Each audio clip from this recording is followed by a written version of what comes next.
Thanks so much for your time, Guy. I've just received notification that Emirates has announced that it will suspend flights rather, with immediate effect. So the last flight out is this afternoon. It will no longer be on Monday.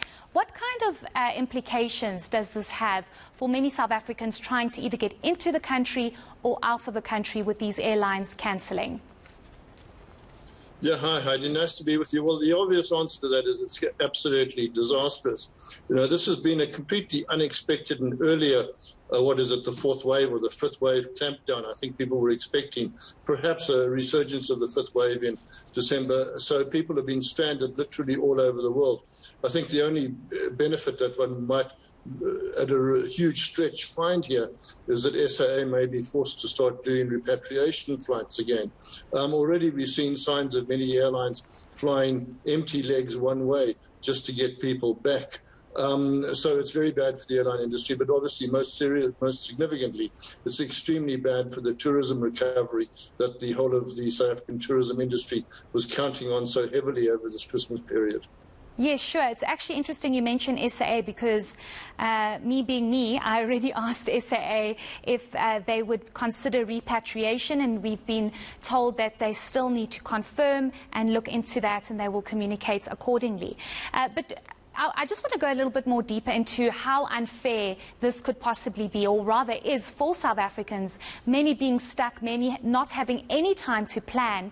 And was it really necessary for airlines to act so drastically and cancel these flights? It's not just one airline we're talking about. We're talking about many big airlines, for example, Emirates, Qatar. We also know British Airways, Turkish Airways is, I think, also considering it. So it's many airlines that many use to connect that have now just cancelled. Indeed. Funnily enough, it's even Qatar, which was quite committed to continuing its air connectivity with South Africa, has also joined the bandwagon and is no longer flying to South Africa. And yet others are in a sense defying the ban. The Americans have put South Africa on the equivalent of the British Red List, and yet United has just announced that it's going to continue to service the routes. It's extremely hard to get a clear picture as to exactly what the position is, because it's all so fresh at this stage. You mentioned it's unfair. Well, is it unfair? I think that this new Omicron variety of the virus is apparently particularly virulent. The incident rates are huge. And if we are to believe the numbers that we saw out of Holland yesterday, over 10% of the 600 passengers who arrived from Johannesburg in Amsterdam yesterday were COVID positive. We don't know how many are of this Omicron variety. But clearly, if this continues, and we've seen a massive spike locally, it's been doubling literally for the last couple of days, from 200 to 400 to 800. Now we're seeing 2,500 new infections every day.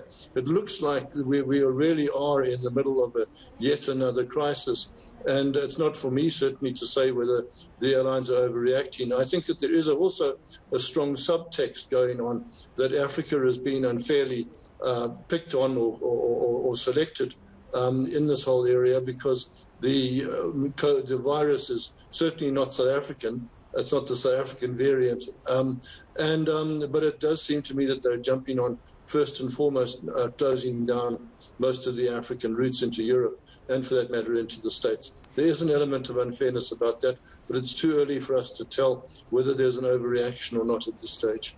Sure.